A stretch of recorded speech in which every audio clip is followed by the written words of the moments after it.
കസേര താൻ സേവനത്തിൽ നിന്ന് വിരമിച്ചു എന്ന സത്യവുമായി പൊരുത്തപ്പെടുവാൻ അയാൾക്ക് സാധിക്കുന്നില്ല. രാവിലെ എഴുന്നേറ്റ ഉടനെ പതിവ് പോലെ അയാൾ ഡ്രൈവറെ വിളിച്ചു. സാധാരണ 2-3 റിങ്ങിനുള്ളിൽ ഡ്രൈവർ ഫോൺ അറ്റൻഡ് ചെയ്യുന്നതാണ്. എന്നാൽ നിങ്ങൾ വിളിക്കുന്ന സബ്സ്ക്രൈബർ ഇപ്പോൾ പ്രതികരിക്കുന്നില്ല എന്ന ശബ്ദം ആദ്യമായി ഡ്രൈവറുടെ നമ്പറിൽ നിന്ന് കേൾക്കുന്നു. ഒരൊറ്റ ദിവസം കൊണ്ട് കാര്യങ്ങൾ മാറിമറിയുന്നു.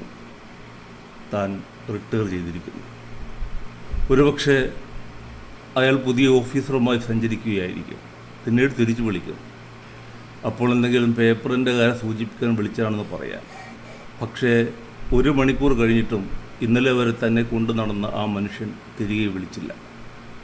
അതെന്തിൻ്റെയോ തുടക്കമാണെന്നും സൂചനയാണെന്നും സുപ്രധാന വകുപ്പിൻ്റെ ജില്ലാ മേധാവിയായി ഇന്നലെ വരെ വിരാജിച്ച അയാൾക്ക് തോന്നി. ഇതിനകം ഒരു 25 ഫോൺ കോളുകളെങ്കിലും സാധാരണഗതിയിൽ വരേണ്ടതാണ്. മൊബൈൽ ഫോൺ ഒരു ഫോസിലിൻ്റെ രൂപത്തിൽ ഖരവസ്തുവായി കണ്ണടച്ച് കിടക്കുന്നു. അയാൾ ആ ഫോൺ എടുത്തു നോക്കി. വാട്സാപ്പിൽ ഇന്നലെ വൈകിട്ട് വരെ വന്ന മെസ്സേജുകൾ മാത്രം. റിട്ടയർമെൻ്റ് ജീവിതം ശുഭകരമാകട്ടെ. ദിവസേന സുപ്രഭാതം ആശംസിക്കുന്നവരുടെ സന്ദേശങ്ങൾ പോലും ഇന്നില്ല. 1-2 പേർ എന്തോ അയച്ചിട്ട് ഡിലീറ്റ് ചെയ്ത് കളഞ്ഞിരിക്കുകയും ചെയ്തിരിക്കുന്നു. അയാളുടെ നെഞ്ചിലൊരു വിങ്ങൽ. തനിക്ക് നഷ്ടപ്പെട്ടത് ഒരു ജോലി മാത്രമല്ല, അധികാരവും അത് നൽകുന്ന വിവരണാതീതമായ ഉന്മാദവും കൂടിയായിരുന്നു. ആ ഉന്മാദത്താൽ നെഞ്ചും വിരിച്ച് നടക്കുമ്പോൾ ഇങ്ങനെ ഒരു പടിയിറക്കം തനിക്കും ഉണ്ടാകുമെന്നറിയാമായിരുന്നു. എന്നാൽ അതിങ്ങനെ പൊരുത്തപ്പെടാനാവാത്ത വിധം സങ്കീർണമായിരിക്കുമെന്ന് ഒരിക്കലും വിചാരിച്ചിട്ടില്ല. തനിക്ക് കിട്ടിയിരുന്ന ബഹുമാനത്തിൻ്റെയും ആദരവിൻ്റെയും അളവിൽ ചെറിയൊരു ഏറ്റക്കുറിച്ചിലുണ്ടാകുമെങ്കിലും മുൻ ജില്ലാ മേധാവി എന്ന നിലയിൽ ഒരു പരിഗണനയൊക്കെ ഉണ്ടാകുമെന്ന് കരുതിയിരുന്നു. അതും വെറുതെയാവുന്നു. ഡ്രൈവർ വേറെ ഏതെങ്കിലും തിരക്കിലായതുകൊണ്ട് തിരിച്ചു വിളിക്കാത്തതായിരിക്കും. എന്നാലും അയച്ച മെസ്സേജ് ഡിലീറ്റ് ചെയ്ത് കളഞ്ഞവർ താൻ വെറുതെ ഓരോന്ന് ചിന്തിച്ചു കൂട്ടുന്നതാണ്.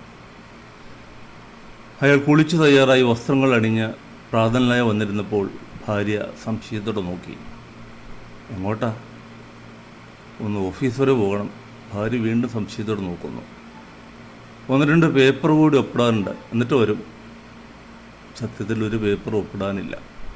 റിട്ടയർമെൻ്റ് ജീവിതത്തിൽ തനിക്ക് കിട്ടാനുള്ളത് നേരിട്ട് വാങ്ങിക്കാനും കാണാനുമുള്ള തയ്യാറെടുപ്പായിരുന്നു അത്. ഇന്നലെ വരെ താൻ ഉപയോഗിച്ചിരുന്ന ഡിപ്പാർട്ട്മെൻറ്റ് വാഹനം പാർക്ക് ചെയ്യുന്നതിന് തൊട്ടടുത്ത് തൻ്റെ സ്വകാര്യ കാർ പാർക്ക് ചെയ്യാൻ ഉപയോഗിച്ചിരുന്ന സ്ഥലത്ത് മറ്റൊരു കാർ വന്ന് പാർക്ക് ചെയ്യുന്നു. തന്നേക്കാൾ 4 റാങ്ക് താഴെയുള്ള ഒരു ഉദ്യോഗസ്ഥൻ. അയാൾ തൻ്റെ കാറ് കണ്ടു. അയാളുടെ കാർ ഇപ്പോൾ മാറ്റിത്തരും. ഇന്നലെ വരെ തൻ്റെ നേരെ നിവർന്നു നിന്ന് സല്യൂട്ട് ചെയ്തെന്ന അവൻ തന്നെ കണ്ട ഭാവം കാണിക്കാതെ കാറിൻ്റെ ഡോർ വലിച്ചടച്ച് പടവുകൾ കയറിപ്പോകുന്നു. ഇനി മുന്നോട്ട് പോകണം. അയാൾ കാറൊരിടത്ത് ഒതുക്കിയിട്ട് ഇന്നലെ വരെ താൻ നെഞ്ചു വിരിച്ച് നടന്നുപോയ വഴിയിലൂടെ തല താഴ്ത്തിപ്പിടിച്ച് നടന്നു.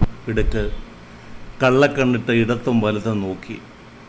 ഇന്നലെ വരെ തന്നെ കണ്ട് ചാടി എഴുന്നേറ്റവർ, ശീലം കൊണ്ട് അറിയാതെ എഴുന്നേൽക്കാൻ ശ്രമിച്ചവർ എന്തോ അബദ്ധം ചെയ്ത പോൽ ബന്ധപ്പെട്ട് തിരികെ ഇരിക്കുന്നു. ഇന്നലെ തന്നെ പുകഴ്ത്തി സംസാരിച്ച ചിലർ തല ഉയർത്താതെ ഫയലുകളിൽ എന്തൊക്കെയോ തപ്പുന്നു. താൻ എന്തിനാണ് വന്നത്? എന്തെങ്കിലും പറഞ്ഞ് ആരെങ്കിലും സമീപിക്കേണ്ട ആവശ്യം ഇപ്പോഴുണ്ടോ? ഒന്നും മനസ്സിലേക്ക് വരുന്നില്ല. അയാൾ നിന്ന് വിയർത്തു. മുഖം വാടി ഒരു ഉണക്കയില പോലെ ആകുമെന്ന് അയാൾ ഭയന്നു. തിരികെ നടക്കാനുള്ള ശക്തി സംഭരിച്ച് തിരികെ നടന്നു. പിന്നീട് ഒന്നുകൂടി ആലോചിച്ച് ഇന്നലെ വരെ താനിരുന്ന മുറിയുടെ മുന്നിലേക്ക് കണ്ണടച്ചെന്ന വണ്ണം നടന്നു ചെന്നു. പുതുതായി ചാർജ് എടുത്ത ഓഫീസർ തൻ്റെ തല കണ്ട് അകത്തേക്ക് വിളിച്ചു. അകത്ത് അയാളുടെ മുമ്പിൽ ഒരു ക്ലാസ് 4 ജീവനക്കാരൻ കസേരയിലിരുന്ന് പുതിയ ഓഫീസർക്ക് എന്തോ കാര്യം വിശദീകരിച്ചു കൊടുക്കുന്നു. താൻ ഓഫീസ് മേധാവിയായിരുന്നപ്പോൾ ഇവരൊന്നും ആ കസേരകളിൽ ഇരുന്നിട്ടില്ല.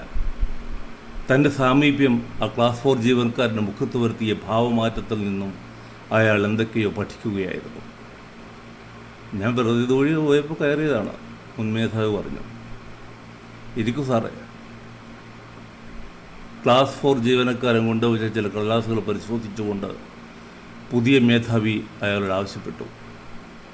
മണിക്കൂറുകൾ മുമ്പ് വരെ ആ കസേരയിൽ ഇരുന്നിരുന്ന തന്നോട് പുതിയ ആൾക്ക് എന്തെങ്കിലും സംശയം തോന്നി ചോദിച്ചിരുന്നെങ്കിൽ അതിന് വിശദീകരണം നൽകാമായിരുന്നു.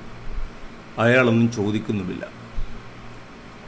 പുതിയ ഓഫീസറുടെ ആവശ്യം കേട്ട് ഇരിക്കാൻ തുടങ്ങിയ ഇയാൾക്ക് എന്തോ ബോധോദയമുണ്ടായി. ഇരിക്കുന്നില്ല, ഇത്തിരി തിരക്കുണ്ട്, എന്തെങ്കിലും ആവശ്യമുണ്ടെങ്കിൽ വിളിച്ചാൽ മതി. തിരികെ നടക്കാൻ തുടങ്ങി. ഒരു ചായ കുടിച്ചിട്ട് പോകാം. പുതിയ ഓഫീസർ. അയാൾ ക്ലാസ് 4-നെ ഒളി കണ്ടിട്ട് നോക്കി. വേണ്ട. കഴുത്തിൽ ഉരുണ്ടുകൂടിയ വിയർപ്പ് തുള്ളികൾ തൂവാല കൊണ്ട് ധൃതിയിൽ തൂത്ത് അയാൾ പുറത്തേക്കിറങ്ങി. തനിക്ക് എന്താണ് സംഭവിച്ചത്? ഇത്ര അവജ്ഞ നേരിടേണ്ട വിധം മോശക്കാരനായിരുന്നു താൻ.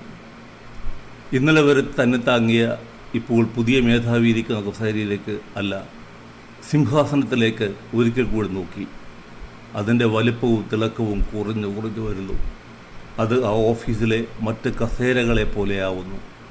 ആ കസേരകൾക്ക് ചുറ്റും അതേ വലിപ്പത്തിലും ആകൃതിയിലുമുള്ള അനേകം കസേരകൾ നിരന്നു നിന്ന് അയാളെ നോക്കി ചിരിക്കുന്നു. അതിനിടയ്ക്ക് ചില സിംഹാസനങ്ങളിലിരുന്ന് ചിലർ ചിരിക്കാൻ ശ്രമിക്കുന്നു. അവരുടെ ചിരിക്ക് അട്ടഹാസത്തിൻ്റെ പരിവേഷം. അയാൾ ഓടി. തനിക്കിനിയും ഒരു കസേര വേണം. സിംഹാസനമല്ലെങ്കിലും ഒരു ഇരിപ്പിടമെങ്കിലും വേണം. വീട്ടിൽ അനേകം ഇരിപ്പിടങ്ങൾ കാത്തിരിക്കുന്നുണ്ടായിരുന്നു. അവ അയാളോട് പറഞ്ഞു, ഇവിടെ ഇരുന്ന് ഈ ചാനൽ ചർച്ചകൾ കാണും. ഇരിപ്പിടങ്ങളെ തെറ്റിദ്ധരിക്കുന്ന നിങ്ങളുടെ പകർപ്പുകൾ നിങ്ങളെ കാത്തിരിക്കുന്നു. പല കസേരകളിലും, ഈ ലോകത്തിൻ്റെ ഓരോ മുക്കിലും മൂലയിലും, കാര്യാലയങ്ങളിലും.